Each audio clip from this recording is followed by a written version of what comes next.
सभी को नमस्कार और गुड नाइट अगर रात हो रही है तो देखते हैं। आज का लेक्चर होगा बोन्स के ऊपर। ये 3 पार्ट में आएगा। ये पहला पार्ट है आपका बोन्स का। इसमें मैं आपको आज बताऊंगा बोन्स के बारे में, इनकी इसकी स्टडी कैसे शुरू हुई और कुछ बोन स्ट्रक्चर्स के बारे में।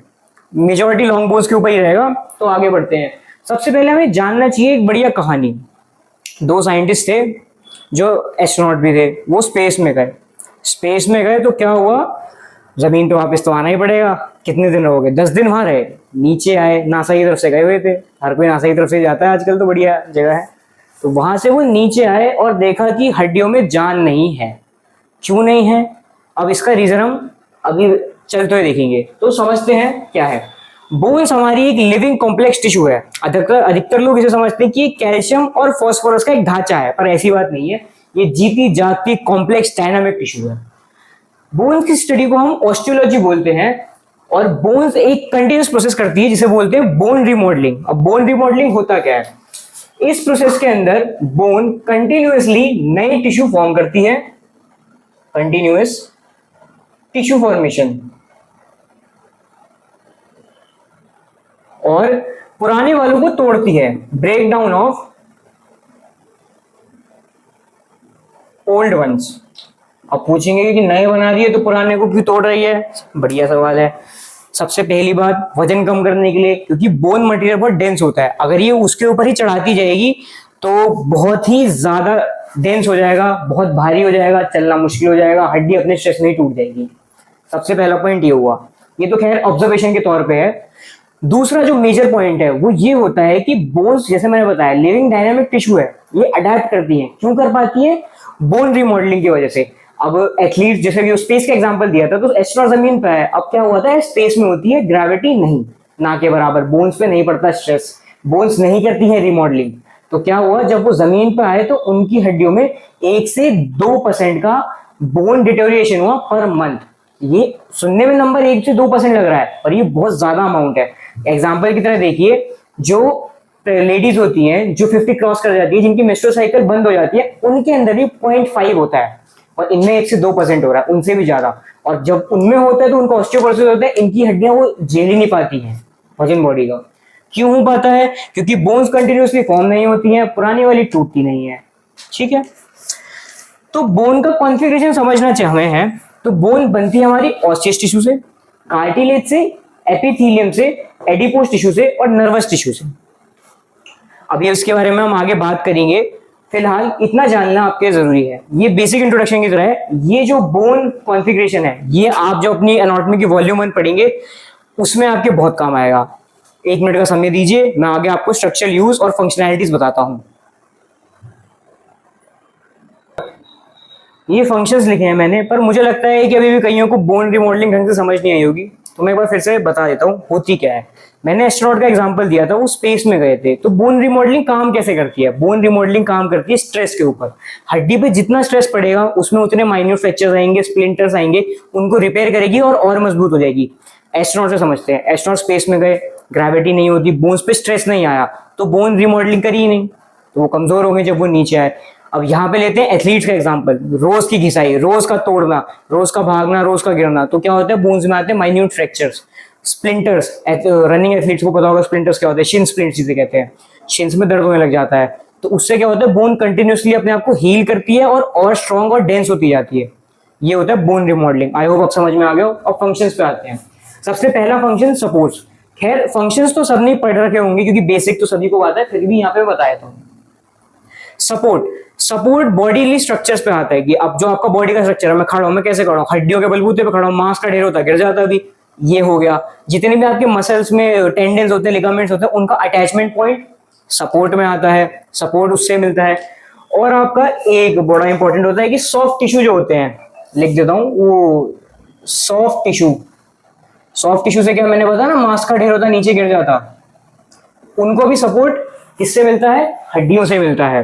अगला आता है प्रोटेक्शन सबको पता होगा, इंपॉर्टेंट वाइटल ऑर्गन्स को प्रोटेक्ट करना। जैसे कपाल के अंदर आपका ब्रेन हो गया, कपाल जिसे नहीं पता खोपड़ा, और आसान भाषा में क्या होगा, स्कल होगा। बढ़िया बात है।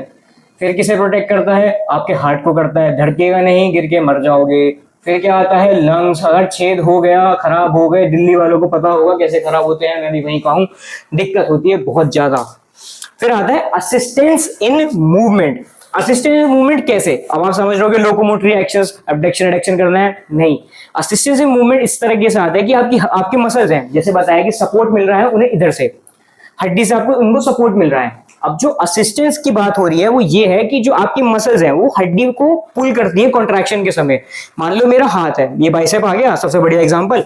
अब ये जो बाइसेप की मसल है वो मेरी हड्डी पे जुड़ी हुई है, अब मैं इसे कॉन्ट्रैक्ट करूंगा तो वो बोन को पुल करेगी मूवमेंट परफॉर्म करने के लिए। ये आता है assistance in movement. A fourth point, fourth type मतलब मिनरल होम्योस्टेसिस। मिनरल होम्योस्टेसिस क्या है? सबसे पहले ये समझिए कि हड्डियां जो होती हैं आपकी बॉडी का 18% वेट बनाती हैं। 18% बहुत बड़ी अमाउंट है।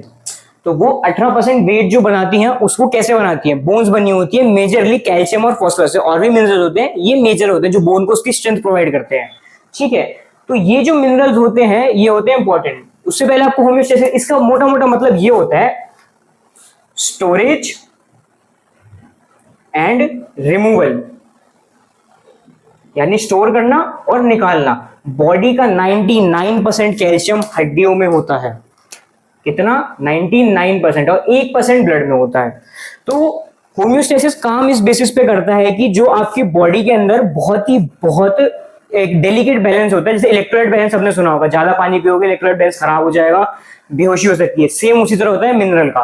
अगर आपने अपनी 12th में ढंग से पढ़ा होगा तो उसमें मसल्स के बारे में बताया गया था कि कैल्शियम की वजह से कॉन्ट्रैक्शन आता है। अगर मान लो आपकी हड्डी के अंदर ज्यादा कैल्शियम हो गया, यानी बॉडी के अंदर ज्यादा कैल्शियम हो गया, ये जो बहुत डेलिकेट सा इक्विलिब्रियम में खराब हो गया, तो आपको स्पैज्म आ सकते हैं, हाथ अकड़ सकता है, उसी को मेंटेन करती है बोन। और अगर वो कम हो गया, कैल्शियम कम हो गया, तो यानी मसल्स लूज पड़ जाएंगी क्योंकि कॉन्ट्रैक्शन के लिए वो होती है, तो उसको भी यही करता है। जब बॉडी के अंदर डिमांड लगती है तो बोन अपने आप मिनरल्स रिलीज करता है, उस डेलिकेट बैलेंस को मेंटेन करता है।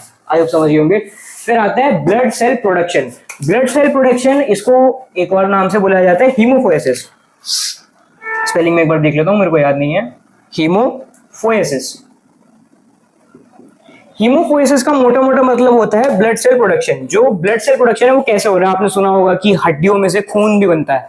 कभी किसी बुजुर्ग से पूछोगे या फिर अपने बड़े से पूछोगे जिन्होंने मैट्रिक पास करी होगी पहले के टाइम में, वो बताते हैं वो कैसे होता है। जो हमारी बोन्स होती हैं उसमें बनते हैं आरबीसी, डब्ल्यूबीसी और प्लेटलेट्स, उसी को बोलते हैं होम्योपोएसिस। ठीक है, अब ये कैसे बनते हैं? तो बॉडी के अंदर जैसे मैंने बताया था कि बोन्स किन किन चीजों से बनी होती है, कार्टिलेजिस था, एडिपोस टिश्यू था, उसमें एक भी था connective tissues.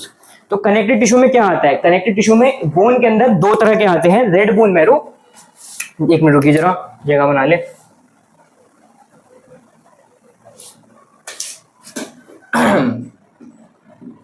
Red bone marrow सुना होगा, और येलो बोन मैरो। तो रेड बोन मैरो क्या होता है? रेड बोन मैरो वही मैरो है जिसकी वजह से आपकी हड्डियां ब्लड प्रोडक्शन कर पा रही हैं। अब जो इसका बड़ा अच्छा एग्जांपल है, फीटस होता है, फीटल स्टेज होती है, और जो न्यूबॉर्न बेबी होते हैं उनकी सारी हड्डियों के अंदर आरबीसी यानी रेड बोन मैरो होती है जो खून का प्रोडक्शन करती है। ये याद रखना, कभी भी ऐसे एमसीक्यू में आएगा कि क्या न्यूबॉर्न बच्चों के अंदर येलो बोन मैरो होती है, मना कर देना नहीं होती है। वो कब आती है? वो एडल्ट एज में, जो आप बड़े हो रहे होते हो, तो जो आपका रेड बोन मैरो होता है वो कुछ कुछ जगहों पे कंडेंस हो जाता है, कुछ कुछ जगहों पे ही रहता है, उधर से आता है। अब वो कुछ कुछ जगह क्या है? सबसे मेजोरिटी यानी जो मेजर पोर्शन में जहां से बनता है वो मैं आपको लिख के दिखा देता हूँ। सबसे पहला है आपका स्कल, स्कल में बनता है रेड बोन मैरो। फिर आपका आता है पेल्विक रीजन, हिप रीजन, यहां बनता है। आपका वर्टिब्रे में बनता है, रीढ़ की हड्डी होती है ना, आपको दिख रही होगी जैसे मैं सीधी है, ये रीढ़ की हड्डी में भी बनता है बोन मैरो, वर्टिब्रा, रीढ़ की हड्डी होगी। अब ये एरिया है, अब आपका रिब केज हो गया, स्टर्नम हो गया, इनमें भी रेड बोन मैरो होता है। यहाँ पे एक साथ लिख देता हूं मैं, रिब केज, उसके अंदर ही स्टर्नम और रिब्स आ जाती हैं आपकी। फिर आपका जो लॉन्ग बोन्स हो गए, लॉन्ग बोन्स कौन कौन सी? जो टिपिकल लॉन्ग बोन्स है, जैसे कि आपका ह्यूमरस हो गया, फीमर हो गया, फीमर तो ऑलरेडी इतना मोटा होता है, उसमें भी आता है। इधर भी रेड बोन मैरो होता है, ब्लड सेल्स का प्रोडक्शन होता है। अभी आगे बताऊंगा। फीमर की स्पेलिंग गलत हो गई, फीमर और ह्यूमरस। स्पेलिंग को छोड़ देना, आप किताब लेके बैठे होंगे उम्मीद है, क्योंकि 3 लेक्चर्स में आपको बता रहे हैं। विकास सर ने बताया था किताबें जरूरी है लेके बैठना। तो ये हो गया। अब आता है छठा फंक्शन, इसे मिटा दिया जाता है। छठा फंक्शन आता है ट्राइग्लिसराइड स्टोरेज। क्या? Triglyceride storage. और आप पूछेंगे ट्राइग्लिसराइड क्या भला है मेरे भाई, बताते हैं। अगर आपकी अभी कॉलेज में बायोकेमिकल शुरू हो गया होगा तो उसके अंदर शुरुआती सेल ऑर्गेनिज्म और कार्बोहाइड्रेट के बाद लिपिड्स आता है। तो ट्राइग्लिसराइड एक तरह का सिंपल लिपिड है। और ये लिपिड क्यों है? यही होता है yellow bone marrow, yellow fatty bone marrow जिसे हम कहते हैं। ये एक बहुत ही उम्दा केमिकल एनर्जी का सोर्स होता है, क्योंकि कंसंट्रेटेड वो होते हैं आपके ग्लूकोज होते हैं, जैसे ग्लाइकोजन सुना होगा, वैसे ये होते हैं, उससे भी ज्यादा डेंस होते हैं। अब इसको कैसे समझाएं कि आप अधिकतर बच्चों को नहीं पता होगा। मैं एक बढ़िया एग्जांपल देता हूँ आपको, रुकिए। येलो बोन मैरो क्लासिफिकेशन क्या होता है इसका? फैटी, ठीक है। Optimal source of energy, calorie dense जिसे हम कहते हैं, जैसे घी हो गया वैसे ये हो गया। तो अब ये बढ़िया एग्जांपल देता हूं। अगर कोई नॉनवेज खाता है तो उन्होंने अगर कभी मटन खाया है, गोश्त खाया है, रेड मीट खाया है, तो उसमें क्या होता है, एक पोर्शन आता है जो कि या तो लॉन्ग बोन्स का होगा, तो उसमें बीच की हड्डी की नली के अंदर एक जेली प्रोडक्ट होता है, वही आपका बोन मैरो है, जिसको लोग वैसे कहते हैं सूड़ लो, बढ़िया चीज होती है, हड्डियों में जान देती है, वो यही चीज होती है। वो ऑप्टिमल एनर्जी का सोर्स होता है, केमिकली स्टोर्ड एनर्जी होती है। मैं आपको इसकी डिफाइन भी पढ़ के बता देता हूँ। Yellow bone marrow mainly consist of adipose which stores triglycerides, जो मैंने आपको बताया। फिर आते हैं these are potential chemical energy reserves, reserves की तरह काम करती हैं, क्योंकि बॉडी के अंदर ऑलरेडी इतना फैट स्टोर होता है ग्लाइकोजन की फॉर्म में। पर कभी ऐसा हो गया कि आपके पास क्या है, भूखमरी आ गई, ड्राउट आ गया, फेमस जिसे कहते हैं, तो उन रीजन्स में जो आपकी ये होती है, आपको हेल्प करती है एनर्जी बनाने में, ठीक है। आगे बढ़ते हैं। अब आपको बताऊंगा स्ट्रक्चर ऑफ बोन बताता हूँ, उसके 2 मिनट मुझे दीजिए, मैं कुछ डायग्राम से ड्रॉ करूंगा। आपने अभी तक का मैंने जितना पढ़ा है उम्मीद है वो दोबारा कर लिया होगा। दोबारा आपसे कहना चाह रहा हूँ, बीडी चौरसिया की जनरल एनाटॉमी लेके बैठिएगा, और कुछ ना समझ आए डायग्राम की वजह से, या फिर आपको ऑलरेडी ऐसा हो कि देखना है कि वो कैसा दिखता है, तो गूगल कर लेना। हम आ रहे हैं स्ट्रक्चर ऑफ बोन पे। उससे पहले हम देखते हैं स्ट्रक्चर ऑफ बोन में हम किसकी बात कर रहे हैं। हम इधर बात कर रहे हैं लॉन्ग बोन्स की। इधर जनरली जो टिपिकल लॉन्ग बोन्स है उनकी बात हो रही है। इधर हम एग्जांपल जिसका ले रहे हैं वो है ह्यूमरस। ह्यूमरस सभी को पता होगी कहाँ पे होगी, एक बार अपने जहां से आप बैठ के देख रहे हैं वहां पे लोकेट कर लीजिएगा, मैं दिखा देता हूँ। ये जो बोन है इसे बोलते हैं ह्यूमरस, जो आर्म को बताती है, आपके शोल्डर से लेके एल्बो जॉइंट के बीच की बोन को कहते हैं हम ह्यूमरस, ठीक है। तो लॉन्ग बोन्स एक्चुअली में होती क्या है? लॉन्ग बोन्स वो हड्डियां होती है जो अपनी चौड़ाई से ज्यादा लंबी होती है। आप सपोज कर लीजिए ये मार्कर है, ये मार्कर की चौड़ाई है और ये उससे ज्यादा लंबा है, तो कंसीडर करिए एक तरह की लॉन्ग बोन है। अब लॉन्ग बोन में भी 3 टाइप आते हैं। एक टिपिकल लॉन्ग बोन जो मैंने आपको बताई, एक आती है short long bone. Short long bone कौन सी होती है? शॉर्ट लॉन्ग बोन होती है आपकी क्लैविकल, ये हाँ कॉलर बोन। ये शॉर्ट बोन कैसे है भाई? ये भी शॉर्ट बोन में आती है, क्योंकि इसकी विड्थ से ज्यादा इसकी लंबाई होती है, ठीक है। ये एक याद करें, वाइवा का बढ़िया क्वेश्चन है कि एक लौती हॉरिजॉन्टल बोन जो आपकी है वो क्लैविकल है। हॉरिजॉन्टल लॉन्ग बोन एक लौती बॉडी के अंदर क्लैविकल है, एक का पेयर होता है 2 का। आगे बढ़ते हैं। दूसरी कौन सी होती है? Short type of long bones. Short type ये हो गई। इसके बाद ये एक और आती है, एक और कैटेगरी सेम इसी में पार्ट आता है, वो होता है मेटाकार्पल्स और मेटाटार्सस। अब वो कहाँ होते हैं? आपके पाम रीजन में ये हो गए, आपके एंकल रीजन में गट्टे के आगे जाकर और उंगलियों से पीछे का जो रीजन आता है ना, वो भी यही आते हैं। ये क्यों होते हैं? क्योंकि ये भी अपने ये थोड़े वैसे होते हैं, थोड़े से इरेगुलर शेप्ड होते हैं पैर की खासकर, पर हाथ के जो होते हैं वो लंबे लंबे होते हैं। यहाँ पे मेटाकार्पल्स, इनकी जो चौड़ाई होती है उनसे ज्यादा इनकी लंबाई होती है। मैंने आपको बताया। अगर कभी कोई पूछे लॉन्ग बोन्स क्या होती हैं, सीधी डेफिनेशन बात ये है कि जिनकी चौड़ाई से ज्यादा उनकी लंबाई हो। 2 मिनट रुकिए, मैं आपको स्ट्रक्चर और बताता हूं डायग्राम के साथ।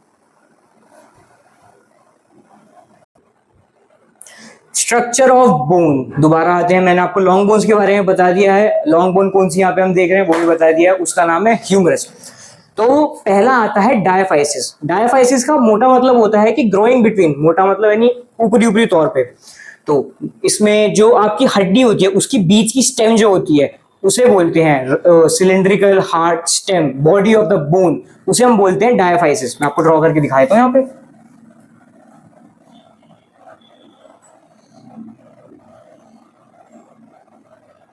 ये आपकी हड्डी हो गई, ठीक है। और ये जो एरिया है जिसको मैं मार्कर से ऐसे स्ट्राइएशन बना रहा हूँ, ये होता है आपका डायाफाइसिस। दिख रहा होगा।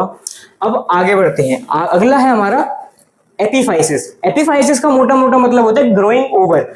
ग्रोइंग ओवर यानी बोन्स, अभी डायफाइसिस हो गया बोन का स्टेम, बोन का जो बाहर का एरिया होता है, ये वाला एरिया जो होता है इसे बोलते हैं हम एपिफाइसिस। एक बार यहाँ पे साफ सुथरा और दिखा देता हूं आपको, ये आपकी हड्डी होगी, ये एरिया, इसे बोलते हैं हम एपिफाइसिस। एपिफाइसिस SIS जिस स्पेलिंग में होगा वो एक सिंगल की बात हो रही होगी, और अगर SES होगा लास्ट में, जैसे कि यहाँ पे मैंने लिखा हुआ है SIS, मैं सिंगल एपिफाइसिस की बात कर रहा हूं। अगर यहाँ पे दोनों को जोड़ दूं मैं, ये यहाँ पे हो गया, तो इसको हम बोलेंगे SES। ठीक है, एग्जाम में लिखने का याद रखिए, क्योंकि कभी कभी अगर टीचर आपसे खफा है तो माइन्यूट डिटेल पे भी मार्क्स काट लेगी। अगला आता है हमारा मेटाफाइसिस। मेटाफाइसिस का मोटा मोटा मतलब है बिटवीन में। अब बिटवीन कैसे, मैं आपको दिखाता हूं। बिटवीन ही किसकी होगी, अगर आप देखेंगे बोन को तो आप बोलेंगे अरे डायफाइसिस बीच में, क्योंकि एपिफाइसिस तो आपके एंड में आ गए। नहीं, ये होती है आपके डायफाइसिस और एपिफाइसिस के बीच में, इसलिए उसे बी बोलते हैं, इन बिटवीन। तो ये आपकी टिपिकल हड्डी हो गई, अगर आपको दिख रही हो, ये डायफाइसिस हो गया, ये ऊपर का एपिफाइसिस हो गया। पर इन दोनों के बीच में जो ये रीजन है, इन्हें बोलते हैं हम मेटाफाइसिस। अब मेटाफाइसिस का एक बहुत बड़ा रोल होता है क्या, जो ये एरिया है मेटाफाइसिस का, यहाँ पे एक बहुत इंपॉर्टेंट चीज होती है जिसे हम बोलते हैं एपिफाइसिल कार्टिलेज। क्या, एपिफाइसिल कार्टिलेज। अगर आपको कार्टिलेज के बारे में थोड़ा पता होगा तो ये एक फ्लेक्सिबल बोन की तरह होती है। इस कार्टिलेज का काम क्या है यहाँ पे एक्चुअली, तो इस कार्टिलेज का काम ये है कि जो डायफाइसिस को ग्रोथ करने में हेल्प करती है। अब अगर मान लो पैदा एकदम सॉलिड हड्डी के साथ हो गए तो बढ़ेगी कैसे, तो टिपिकली 14 से 25 के बीच में जब आपकी ग्रोथ हो रही होती है, 25 तक आके रुक जाती है, उस टाइम पे ये एपिफाइसिस कार्टिलेज जो है वो आपकी एक्सचेंज हो जाती है एपिफाइसिल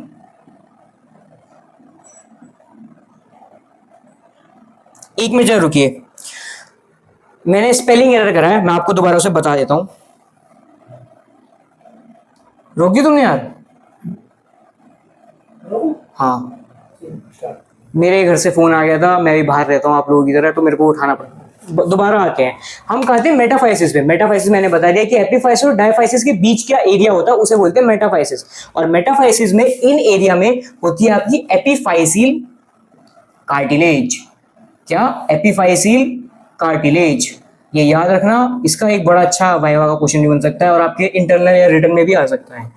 ये एपिफाइसिल कार्टिलेज जो है ये डायफाइसिस को ग्रोथ करने में हेल्प करती है, मैंने आपको बता दिया। पर जब आपकी ग्रोथ हो जाएगी, जो जनरली 14 से 25 के बीच में हो जानी चाहिए, अगर आपको जायगेंटिज्म नहीं है, तो ये आपकी एक्सचेंज हो जाती है एपिफाइसिल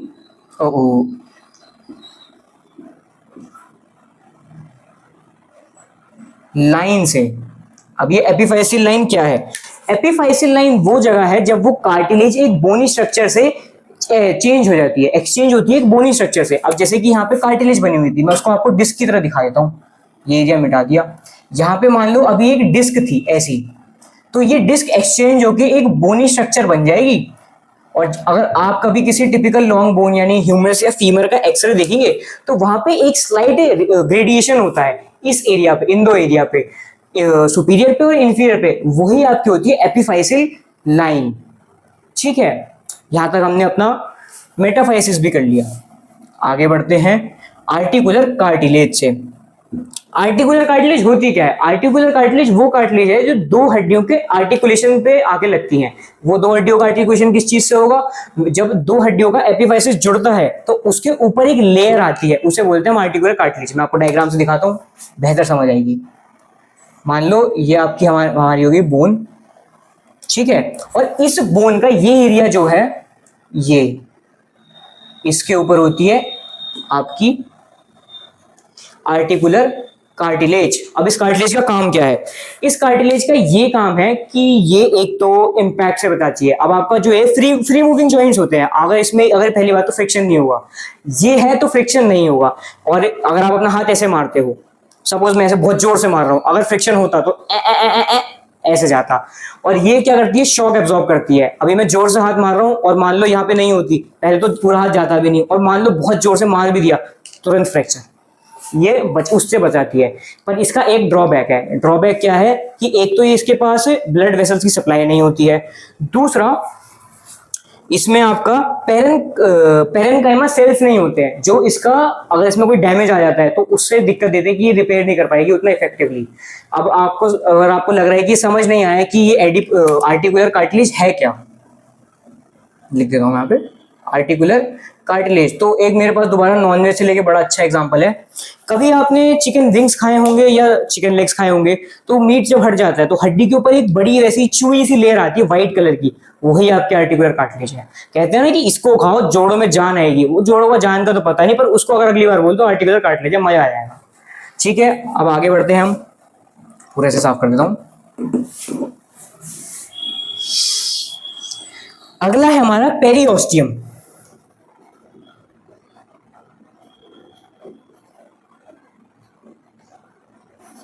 अब आपके पास बोन का एपिफाइसिस बचाने के लिए है आर्टिकुलर कार्टिलेज, पर बाकी की बोन भी तो अभी नंगी खड़ी है, तो उस नंगी बोन को कौन बचाएगा, उस कपड़े कौन पहनाएगा, वो ये पढ़ाएगा। पेरिओस्टियम। पेरिओस्टियम का मोटा मोटा मतलब ये होता है, कभी आपने शमशान में से तलवार निकाली होगी, शमशीर में से तलवार निकाली होगी, तो उसके ऊपर वो एक ये होती है ना शमशीर, ये शीत बोलते हैं, सेम यही, ये फाइब्रस टिश्यू की शीत होती है हड्डी के ऊपर। और ये कहाँ कहाँ होती है? जहां जहां आर्टिकुलर कार्टिलेज नहीं होती है।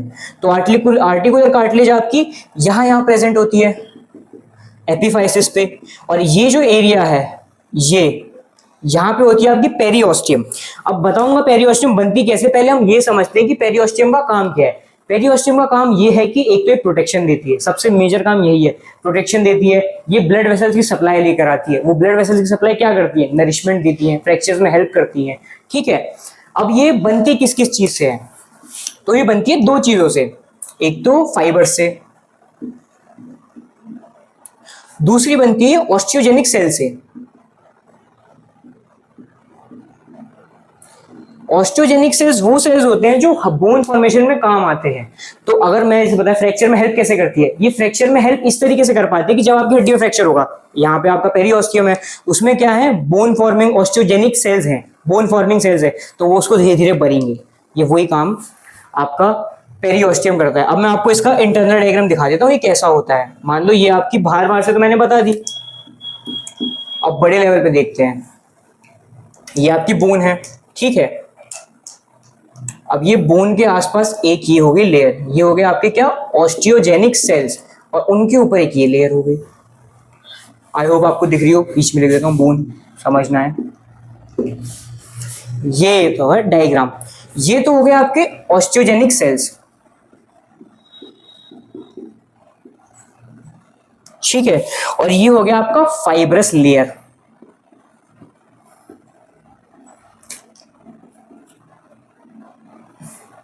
और जब इन दोनों को मिलाते हैं तो इन दोनों को मिला के हम बोलते हैं पेरिओस्टियम। याद रखना, पेरिओस्टियम। एक मेरे को जरूरी बात करनी है कि मैं जो आपको ये पढ़ा रहा हूं, ये आपको समझाने के लिए है। अगर आपको कॉन्सेप्ट समझना है तो आप देखिए, और जो मैं लैंग्वेज में आपको बता रहा हूं और जो एग्जांपल्स मैं आपको समझाने के लिए दे रहा हूं, उनको आप अपने एग्जाम में मत लिखिएगा। एग्जाम में लिखने का तरीका, उसकी लैंग्वेज के लिए आप BD चौरसिया को रेफर कीजिएगा। और अगर उस लैंग्वेज में दिक्कत आती है तो कमेंट्स में बता दीजिएगा, वो हम आपको क्लियर कर देंगे, इजी कर देंगे। मैं और विकास सर तो है ही। अब हम आते हैं अगली उस पे, वो है आपकी मेडुलरी कैविटी।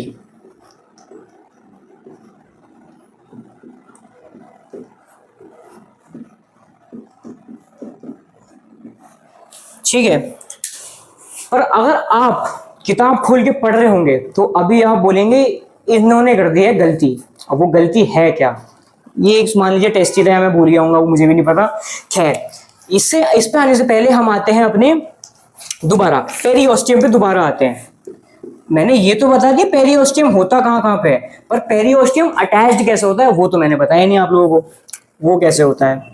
पेरिओस्टियम अटैच होता है आपका परफोरेटिंग फाइबर से, इसलिए मैंने कहा था कि किताब लेके बैठिएगा, ताकि अगर मैं कोई गलती करूं तो आप उसको समझ सकें और बाद में कमेंट्स में बता पाएं कि सर ये छूट गया।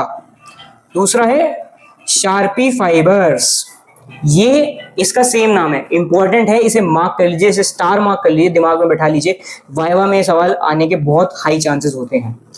तो अब ये अटैच कैसे होती है इसे भी समझते हैं, इसको जरा मिटा दिया जाए।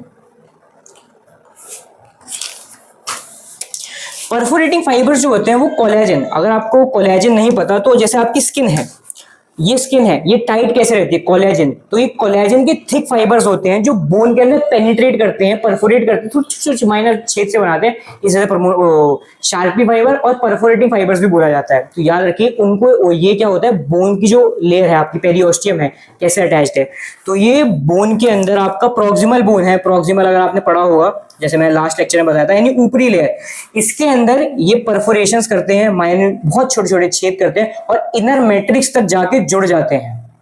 ठीक है, ये होते हैं आपके परफोरेटिंग फाइबर्स। अब इन परफोरेटिंग फाइबर्स का एक बहुत इंपॉर्टेंट काम है कि ये बोन्स को अटैचमेंट के लिए सूटेबल बनाते हैं। जितने टेंडेंस हो गए आपके, वो किससे अटैच्ड होते हैं, मोस्टली या तो आपके सपोर्ट के लिए, मैंने आपको पिछले उसमें बताया था बोन के फंक्शंस में कि सपोर्ट के लिए स्केलेटल मसल्स मेजॉरिटी इससे जुड़ी होती है, वो इससे भी कैसे अटैच होती है, वो इसकी वजह से होती है, परफोरेटिंग फाइबर्स की वजह से।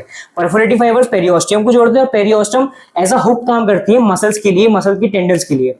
आगे बढ़ते हैं अपने मेडुलरी कैविटी पे। मेडुलरी नाम समझ में आ गया, कैविटी है तो छेद है, कोई खाली जगह है, पर वो कहाँ है, ये है आपकी हड्डी के बीच में। हड्डी बनाई नहीं अभी, ये रही आपकी हड्डी होगी, गंदी सी लग रही है, वो कार्टून वाली ऑगी की हड्डी है, कोई बात नहीं। तो ये जो डायाफाइसिस है, डायाफाइसिस के अंदर होती है आपकी मेडुलरी कैविटी।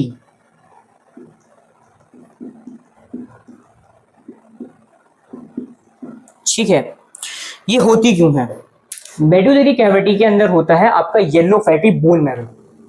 और आप बोलेंगे कि अच्छा अगर बोन मैरो वहां पे है तो ये टूट क्यों नहीं रही है, बीच में तो छेद है भैया, टूट जानी चाहिए अब तक तो उसके दो रीजन होते हैं। और आप पूछेंगे कि अरे आपने तो रेड बोन मैरो कहा था, वो कहाँ पे है, तो रेड बोन मैरो ही बताता हूँ कहाँ पे होती है। आपकी जो टिपिकल लॉन्ग बोन है वो पूरी हार्ड नहीं होती है, ये जो ऊपर का एपिफाइसिस रीजन होता है ये अंदर से स्पॉन्जी बोन होती है। जब हम आगे इसको बोन्स को और अभी पार्ट 2 या पार्ट 3 के अंदर और अच्छे से हिस्टोलॉजी ऑफ बोन में पढ़ाऊंगा मैं, तो अब मैं बताऊंगा कि स्पॉन्जी बोन्स होती है। अभी के लिए समझ लीजिए स्पॉन्जी नाम से पता चल रहा है कंप्रेस हो सकती है, तो ये होती है स्पॉन्जी बोन्स। तो ये एक तो इसको कोलैप्स से बचाती है, और बीच का ये जो मेडुलरी कैविटी है इसका होना इसलिए जरूरी है क्योंकि मैंने बताया बोनी मटेरियल बहुत डेंस होता है, वेट बढ़ेगा, हड्डी अपने वजन में ही दब के मर जाएगी, और ट्राइग्लिसराइड स्टोरेज भी कहाँ से होगी, फैमिन के टाइम पे बहुत जरूरी है। तो उसके लिए होता है हमारा मेडुलरी कैविटी। अब मेडुलरी कैविटी क्या करती है, मेडुलरी कैविटी क्या करती है, जो एक्सेस बोन मटेरियल है उसको हटा देती है, इस एरिया में भर देती है बोन मैरो। और वो बोन मैरो आपको बता चुका हूं मैं किस लिए काम आता है। अब आप सोचेंगे कि अरे क्या हो रहा है, हड्डी टूट जानी चाहिए, कैसी बात करते हो, बेवकूफ हो क्या। नहीं, मैं बेवकूफ नहीं हूं, मैं समझदार हूं। अब मैं बताता हूं मैं कैसे समझदार हूं। देखिए बोन का होता है सिलेंड्रिकल शेप। सिलेंड्रिकल शेप क्या होता है, सिलेंड्रिकल शेप अगर आपने पहले कभी टीवी पे जी क्यू टीवी करके चलाया था तो उस पे बड़ा एक अच्छा एग्जांपल था, दो आर्टिस्ट लोग आते थे और सिलेंडर की टेबल बना के चले जाते थे। या फिर आपने कभी देखा होगा कि बोतलें अक्सर सिलेंडर शेप में आती है, क्यों आती है, सिलेंडर के अंदर बहुत अच्छी कैपेसिटी होती है वेट को डिस्ट्रीब्यूट करने की, प्रेशर को डिस्ट्रीब्यूट करने की। कैसे, ये रहा आपका सिलेंडर। अगर आपने मैथ्स में थोड़ा ध्यान दिया होगा 10वीं की और उसमें, तो बताया है उसमें कि इस पे इससे अच्छा वेट डिस्ट्रीब्यूशन कहीं नहीं होता। इसी की वजह से इस कैविटी के होने के बावजूद भी हड्डी इतनी बहुत मजबूत रहती है, क्योंकि आपकी जो टिपिकल लॉन्ग बोन्स है वो सिलेंड्रिकल शेप में होती है। आप बुक के अंदर डायग्राम देखेंगे फीमर का, रेडियस का, अल्ना का, टिबिया का, फिबुला का, ह्यूमरस का, वो सारी की सारी सिलेंड्रिकल शेप्स में, वो इसलिए है। बहुत स्मार्ट है, नेचर बहुत बलवान और समझदार दोनों है। तो ये क्यों होती है, एक तो मैंने आपको रीजन बता दिया। दूसरा ये होता है कि बोन्स इतनी सक्षम है कि वो मिनिमम वेट पे मैक्सिमम स्ट्रेंथ कैरी करती है। तो ये हो गया हमारा मेडुलरी कैविटी। अब मेडुलरी कैविटी का एक आपको अच्छा सा डायग्राम और दिखा देता हूँ मैं यहाँ पे, तो आपको समझ आ जाएगा ये कैसे होती है। अब याद है पेरिओस्टियम वाला डायग्राम बनाया था हमने, वही सेम बनाएंगे पहले। यहाँ पे ये हमारे आ गए ऑस्टियोजेनिक सेल्स, ये हमारा फाइब्रस लेयर आ गया, मिलके से हम बोल देंगे अपना पेरिओस्टियम। ठीक है। ये बीच में यहाँ पे होती है बोन मैरो, और बोन मैरो किस में होती है? Medullary cavity. ये एरिया, ये रीजन, ये है आपका मेड्यूलरी कैविटी।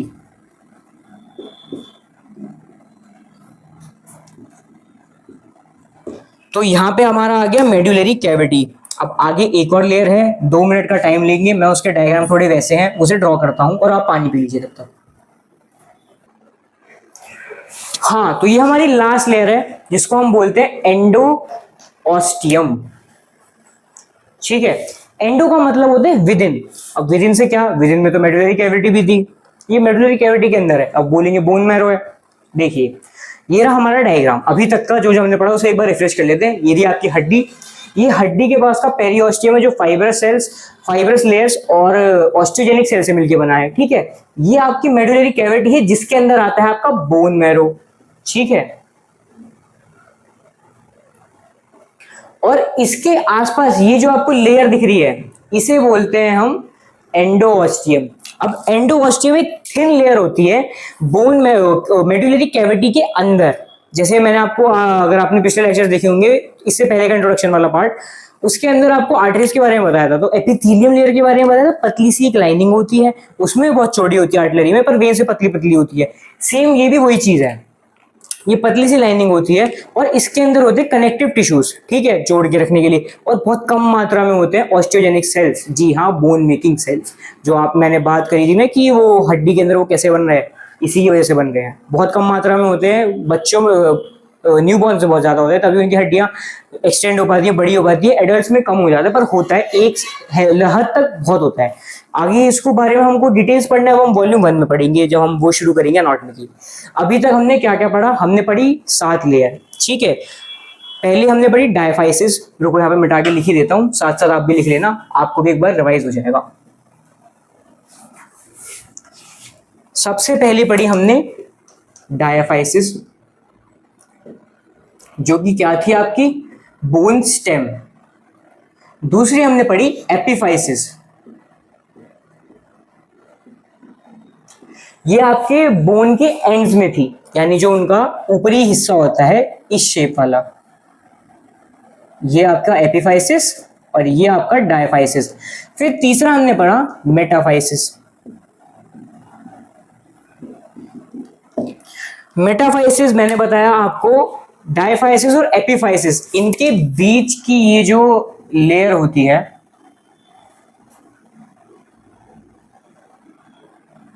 ये होगी आपकी मेटाफाइसिस। ठीक है, इसका यूज केस भी देखा हमने। इधर होती है एपिसील कार्टिलेज, कार्टिलेज से हड्डी बड़ी होती है। जब हड्डी बड़ी हो जाती है यानी ग्रोथ पूरी हो जाती है, तब यहाँ पे आ जाता है आपका एपिसील लाइन, जो आपको एक्सरेज में भी ग्रेडियंट की तरह दिख जाता है। चौथा था हमारा आर्टिकुलर कार्टिलेज,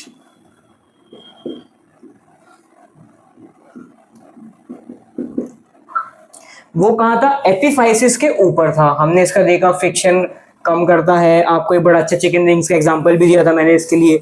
ठीक है, अब आर्टिकुलर कार्टिलेज हो गया, ये स्ट्रेस से बचाता है। पांचवा आपका आता है पेरियोस्टियम, जो आपकी बोन के पास की एक फाइब्रस शीथ होती है, ये आपकी होगी पेरियोस्टियम। छठा हमने पढ़ा था मेडुलरी कैविटी, ये भी देखा था कि लॉन्ग बोन्स के अंदर कैविटी का काम क्या है, वो स्टेबल कैसे रहती हैं, क्योंकि उनकी सिलेंड्रिकल शेप होती है। और ये भी देखा कि ये क्यों जरूरी है, क्योंकि बोन्स की सिलेंड्रिकल शेप की वजह से इतनी सक्षम है, वो मिनिमम वेट पे मैक्सिमम स्ट्रेंथ पुल ऑफ कर लेती है, इसलिए। सातवां हमने पढ़ा था एंडोऑस्टियम। आई होप आप सबको ये सब समझ आ गया होगा। अभी के लिए आपसे अलविदा करता हूं। इसके नोट्स आपको अच्छे बने हुए हैं टेलीग्राम के हमारे चैनल पे मिल जाएंगे। और मालिक ने कहा है कल से गुड नाइट नहीं होगी, गुड इवनिंग होगी। धन्यवाद, अगली बार मिलते हैं आपसे।